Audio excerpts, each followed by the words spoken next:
Bien. On reprend alors. Qu'est-ce qu'on a dit? On a vu pour la première partie de révision le calcul. Il donne une base, un exemple de base qu'on n'a pas fait pour toutes les bases, mais pour la base canonique au moins de R3, on a calculé sa base duale. Et on a fait pour une autre base, pour deux bases. Maintenant, on se donne une base ici de R3 étoile, parce que ce sont des formes linéaires.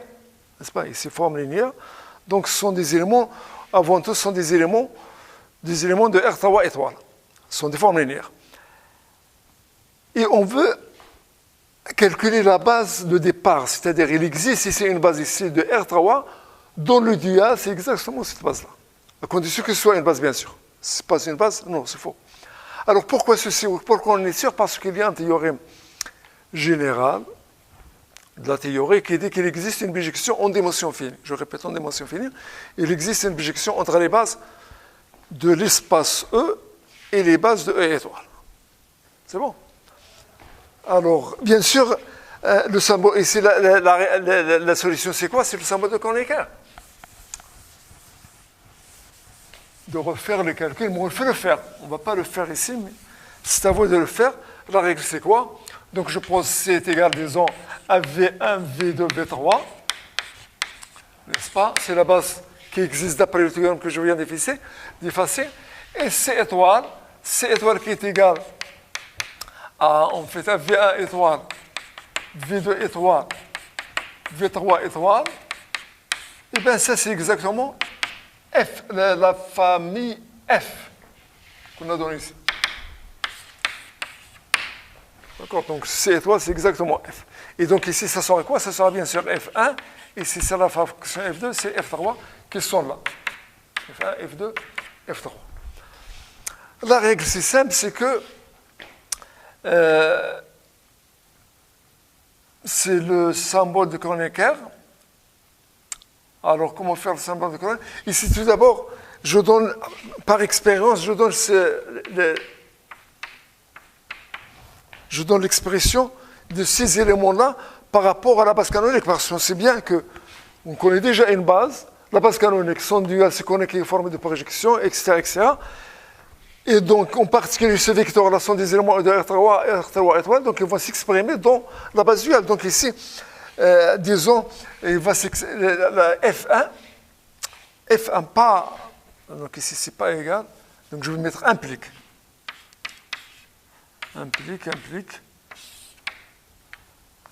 F1. Sur le vecteur F1 maintenant, c'est pas F1, c'est pas, ici c'est un scalaire. Et à partir du scalaire, on doit trouver le vecteur F1, c'est-à-dire le coefficient par rapport à la même chose F2, la même chose F3. Donc il faut faire attention de séparer, à ne pas confondre un scalaire avec un vecteur F1. F1 par expérience, donc je vais lui donner tout de suite les composantes, mais on va voir, vous n'êtes pas obligé de connaître ceci, mais de savoir comment trouver le calcul. Je peux dire que c'est égal à E1 étoile plus E2 étoile moins E3 étoile. La même chose ici, c'est égal à E1 étoile, donc il faut le retrouver. E étoile moins E2 étoile plus E3 étoile. Ici, ça sera F3 est égal à E1 étoile plus E2 étoile plus E3 étoile. Alors, le calcul, comment on va faire pour ceci? Bon, c'est simple.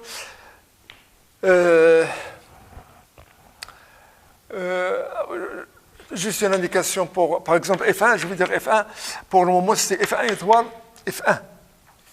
Parce que F1, déjà F1, c'est un étoile. F1, disons, c'est V1 étoile. Donc, je vais écrire V1 étoile, voilà. Puisque je l'ai ici, V1 étoile, c'est égal à F1. Pour le moment, on n'a pas encore parlé de V1. Donc, F1, c'est égal à quoi? C'est une combinaison. C'est alpha E1 étoile plus bêta E2 étoile plus gamma E3 étoile. Et qu'est-ce qu'on a? Alors, F1. Alors, F1 de E1, c'est égal à alpha est égal à 1. Alors pourquoi ceci? Alors, bien sûr, oui. Donc, F1, c'est le diode d'une base, c'est égal à E1 étoile, E2 étoile, moins E3 étoile.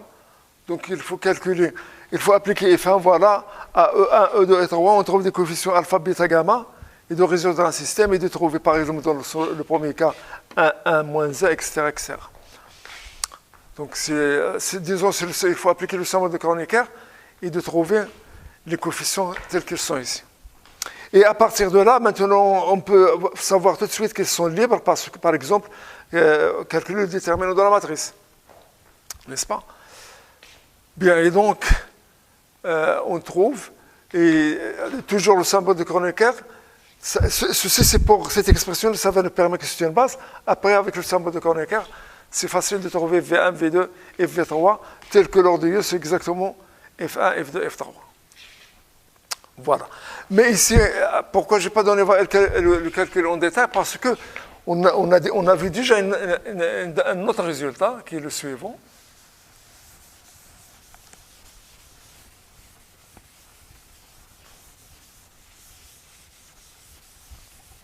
On a déjà appliqué le premier cas. Ici, en principe, la base F, il est là. Il est connu. On a dit que c'est égal, par exemple, et dans ce cas, au cas de F1, c'était E1 étoile plus E2 étoile plus moins E3 étoile. Donc j'ai la matrice de passage, P de B étoile à F. C'est ça la matrice de passage, c'est P, c'est égal à la matrice de passage de B étoile à F. Alors je cherche la base C, point d'intégration, la base C telle que C étoile est égal à F. C'est ça. Alors pour trouver, si je trouve C, eh bien, la matrice de passage devient connue. Inversement, si on arrive d'une façon ou d'une autre à découvrir la matrice de passage, eh bien on va découvrir C. Donc tout le problème, c'est de trouver la matrice de passage de BC, de la base canonique C. Et les données comment? Eh bien c'est simple, parce qu'on a démontré que la matrice de passage C là, P est égal à quoi? Est égal à transposer de PBC vers C, moins 1. Ou bien, puisque c'est là qu'on cherche, ça sera transposer moins 1 vers ici. Et on a démontré que, le moins 1 et le transposé commutent. Et voilà. Donc, la matrice de passage, on utilise cette formule-là avec P, bien sûr, c'est celle-là. Ça, c'est P. C'est la matrice qui est ici. Donc il est connu parce que F il est connu, BC étoile il est connu, s'exprime en fonction de BC étoile. Donc j'ai la matrice de passage, il faut calculer TP-1 et on trouve la matrice de passage ici. Et il faut me dire pourquoi ces deux matrices-là sont égales. Il faut faire le calcul pour trouver que la matrice de passage ici et la matrice de passage dans le 2 étoiles, dans le bidual. Les deux matrices de passage coïncident. Et il faut faire le calcul, expliquer par la formule pourquoi ça marche. Mais ici, ça nous donne vraiment le fait que les homomorphismes canoniques, qu'on a démontré l'existence des homomorphismes canoniques entre E et E2 étoiles, et pas entre E et E étoiles, c'est bien fondé. Alors je rappelle comment il est fait. Parce que c'est le théorème qui nous a permis d'ailleurs de trouver la bijection entre les bases de E et les bases de étoile. Alors, on a un isomorphisme phi canonique entre E et deux étoiles, mais il n'existe pas entre E et étoiles. C'est entre E et deux étoiles, comment il est défini? À x fait correspondre phi de x. Je note par x tilde, ou bien phi de x.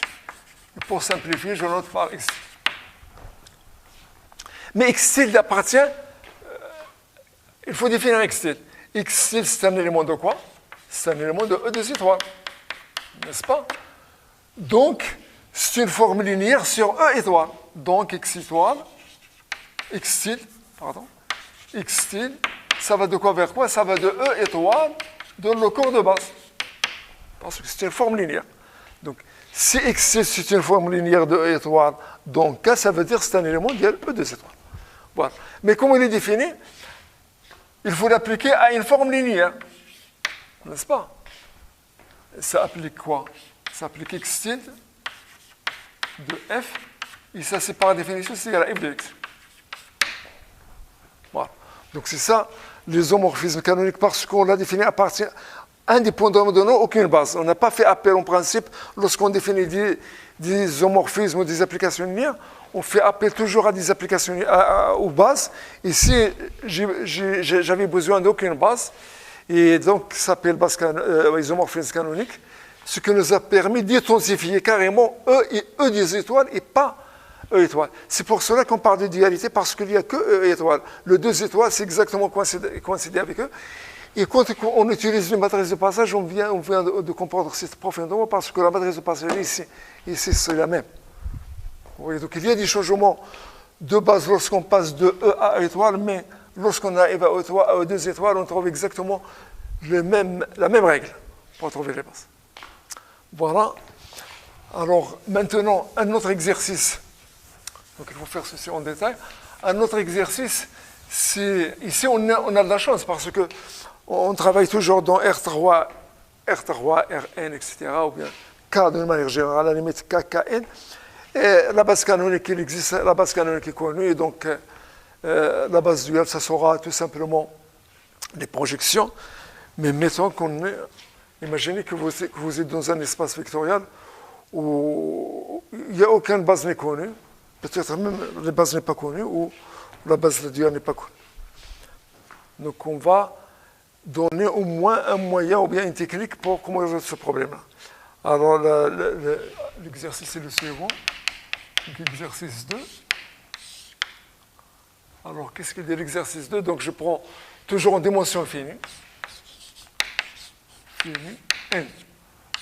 Donc, un cas espace vectoriel, donc c'est général, un cas espace vectoriel, c'est juste la dimension. Dans tous les cas, en dimension infinie, je répète, c'est pas facile de trouver une base. Un cas espace vectoriel de dimension n, fini. La dimension est finie. Et voilà. Bon, à la limite, on peut trouver la base, une base, mais de le départ, on a un problème de trouver de calculer son dial. Alors, qu'est-ce qu'on fait? On donne par exemple une famille de formes linéaires, on veut savoir ou bien comment construire une base de espace dual. Alors, le problème est le suivant. Je prends Φ1 soit. Et je prends P pour le moment, pour faciliter, je prends P est égal à N, c'est-à-dire la même chose. Soit P est égal à N. Soit P est égal à N. Après, on va voir ce qui se passe. Et je prends Φ1, parce qu'après, pourquoi j'ai pris ici? Parce qu'après, on va changer. Je prends Φ1, ΦP, sont des formes linéaires de E vers K. Formes linéaires, des formes linéaires.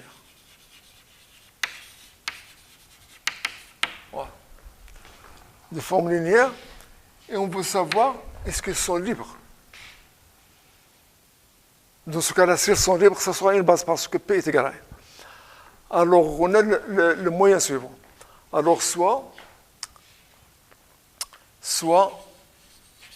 je définis une autre application phi, cette fois-ci, de E vers K. Donc, puisque P est égal, donc Kn. Comment? À x, un vecteur x fait correspondre phi de x qui est égal à quoi? En fonction des phi qui sont ici. Alors, phi 1 de x, phi p de x. Voilà. Donc, c'est bien ici. Phi, et ça va de E vers K. Donc, si je prends le nup, ici, ce sont des scalaires, des éléments de K. Donc, c'est bien un élément de K. Alors, l'exercice qu'il dit, l'exercice est le suivant. Alors, montrer Φ1, Φp est libre. Et s'il est libre, on a choisi P est égal à I, donc en fait, c'est une base. Φ1, Φp est libre, c'est et seulement C. L'application qu'on vient de construire est surjective.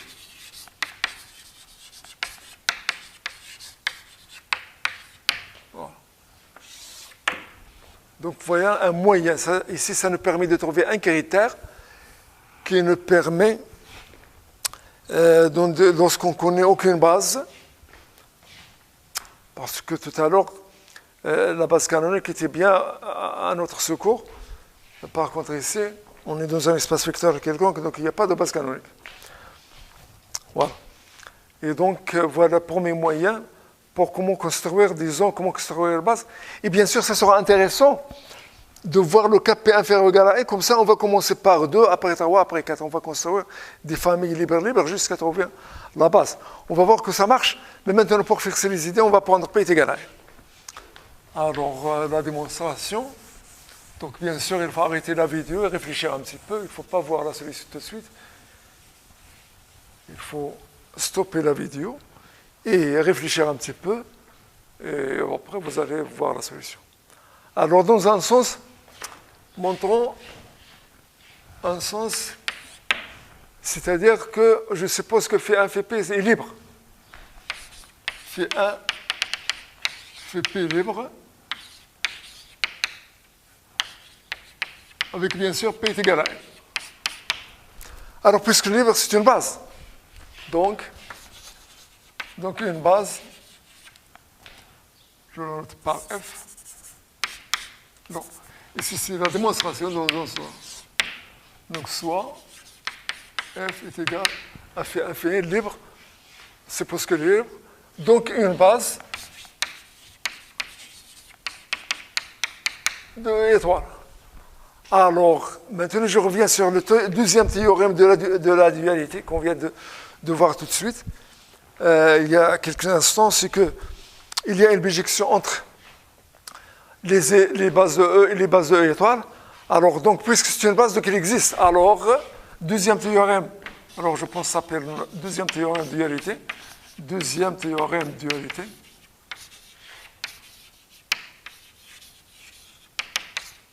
Ou le premier. Donc, ce qui dit qu'il existe une bijection. Donc, il existe une base BC, B est égal à V1, V2, Vn, Vp ici, P est égal à N, base de E, telle que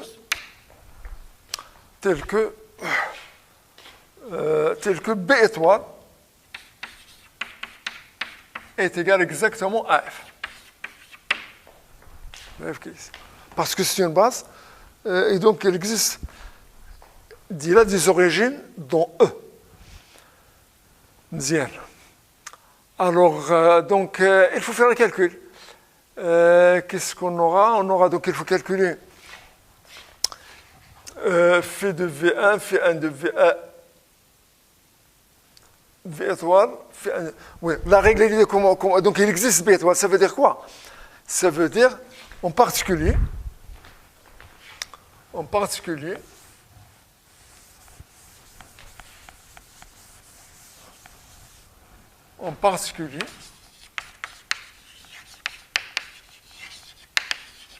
qu'est-ce qu'on a? En particulier que la règle, le symbole de Kronecker, que phi appliqué à Vg est égal à delta G. N'est-ce pas? Donc, pour V1, ça nous donne quoi? Pour V1, on aura quoi? Pour V1.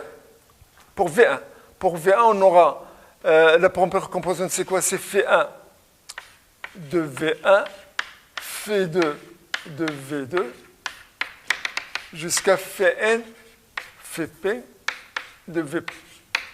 Donc ici, le P, c'est égal. Donc, puisque, vu le symbole de Leclerc, ça sera ici 0, 0, et ici 1. C'est exactement le premier élément de la base canonique. Bon, on a dit, on veut démontrer le sens que s'il est libre, alors F est surjectif.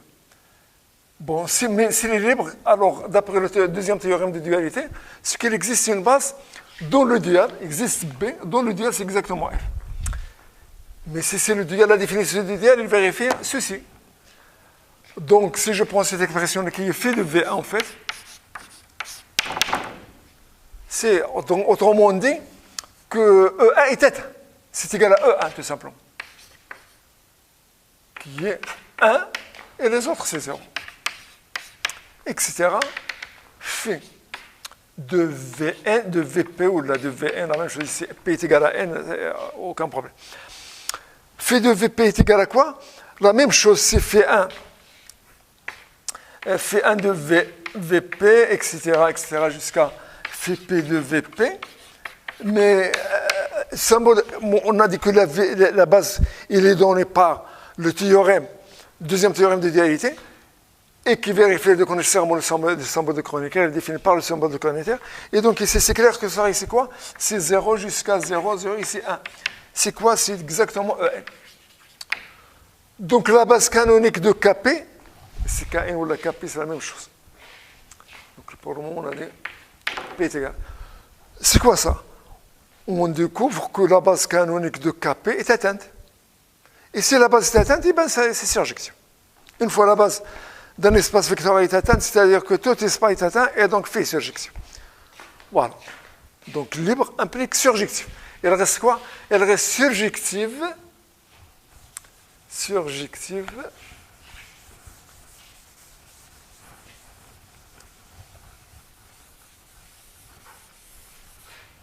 Montrons l'autre sens. Surjective implique libre. Alors, c'est le même raisonnement. C'est-à-dire, la base canonique, puisque surjective, la base canonique, ça sera atteinte.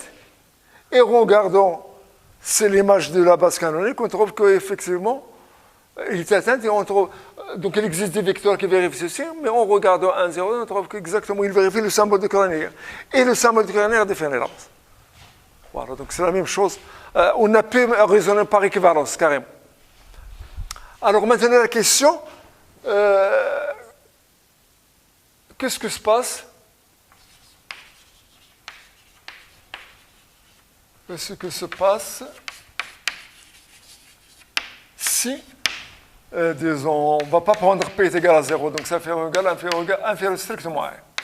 Parce que c'est le cas le plus intéressant, parce que tout à l'heure on a pris est égal à 1 directement. C'est pas facile de trouver tous les éléments de la base. Ce n'est jamais le cas. Donc il faut trouver les choses morceau par morceau. Et donc il faut commencer par un P qui n'est pas nécessairement la dimension. Ça peut être 1, ça peut être 2, ça peut être 3, et on continue, etc. pour trouver. Alors la réponse, oui, positive. Réponse oui. Et il faut juste quelques rectifications pour appliquer la dimension telle qu'elle est. Voilà. Alors maintenant, pour quelques minutes qui restent, je vous donne juste le début de l'énoncé de l'exercice à préparer pour la quatrième. Donc maintenant, vous aurez 3 vidéos de révision et 3 vidéos de révision. Et la quatrième, ce sera la prochaine, mais il faut regarder un petit peu. On va passer maintenant à quoi? À parler de l'orthogonalité. C'est le vif des programmes, c'est les formes bilinéaires symétriques et les formes. Donc, on va faire tant de vidéos que possible. Et donc, ça sera quel exercice? Je pense que c'est l'exercice. Pour moi, c'est l'exercice 4, je ne sais pas. Alors, donc je prends une forme bilinéaire symétrique. Donc K espace vectoriel. On va voir si nécessaire K espace vectoriel. On va voir si la dimension est nécessaire finie ou pas. On va voir ça dans la suite. Alors, qu'est-ce qu'on a? F, une forme bilinéaire symétrique. F chapeau. Alors, on a défini F chapeau. Le morphisme associé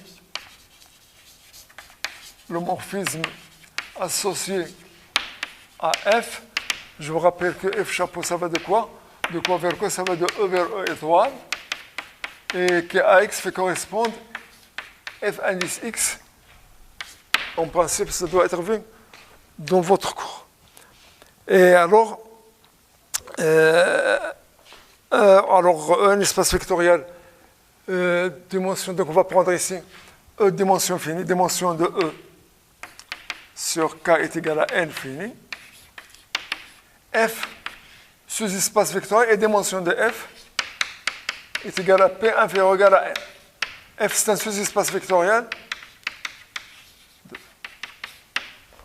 Alors, bien sûr, l'exercice a un but, parce que là, on va préparer le terrain pour faire la géométrie et en même temps pour faire l'analyse. Donc, c'est ça, les exercices que j'ai choisis pour arriver à ce but de préparer le terrain pour faire la géométrie. Surtout, ici, on va comprendre pourquoi on parle de projection orthogonale et en même temps trouver un terrain pour faire de l'analyse. Alors, donc, dimension, je prends deux bases, F de base, disons E1 jusqu'à EP. C'est la base de F parce que les dimensions de F qu'on complète.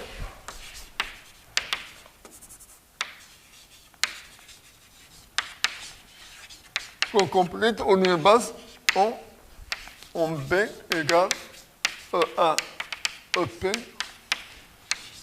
EP plus 1, EN, une base de.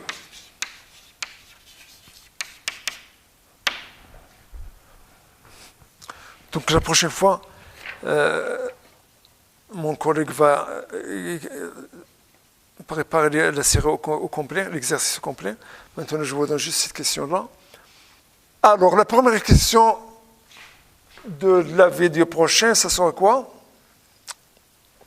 On se pose d'abord F non dégénéré. F non dégénéré. On se pose. C'est pas à démontrer. On se pose.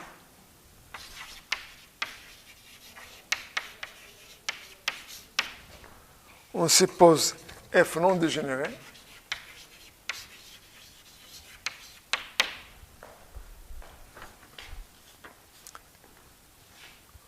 On se pose F chapeau de raison. Il faut montrer quoi? Montrer que F chapeau de F orthogonal est égal exactement à EP plus 1. Donc faites attention, ça commence à partir de EP plus 1 étoile jusqu'à EN étoile. Et voilà, et déduire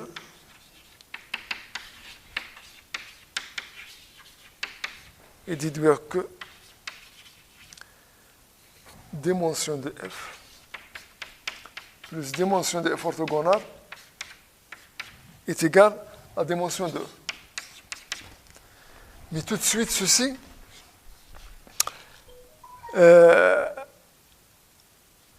alors, ça nous donne l'impression que peut-être que la somme est directe, parce que ici, c'est la somme des dimensions, faites attention. Alors, le résultat est faux, donc, attends, donc ça sera la question suivante. Attends F plus F orthogonal, je vous donne un contre-exemple pour trouver la réponse. Attends, donc ici je prends B, attends, F plus F orthogonal est égal à. Alors, pour cela, étudier le cas E est égal à R2, K, c'est le corps de base, c'est égal à R, et F, donc F de XY, c'est égal à X1, Y1, moins X2, Y2. Il faut voir, est-ce que... Et F, ça sera, est égal à l'ensemble des X1, X2, tel que X1 est égal à X2. Voilà. Est-ce que, avec cet exemple-là, vous allez voir, est-ce que vraiment le résultat est vrai ou pas? Parce qu'on fait ça, c'est général. Une fois que F est non dégénéré, on a la somme des dimensions, c'est égal à la dimension de E. Mais, alors c'est terminé. Donc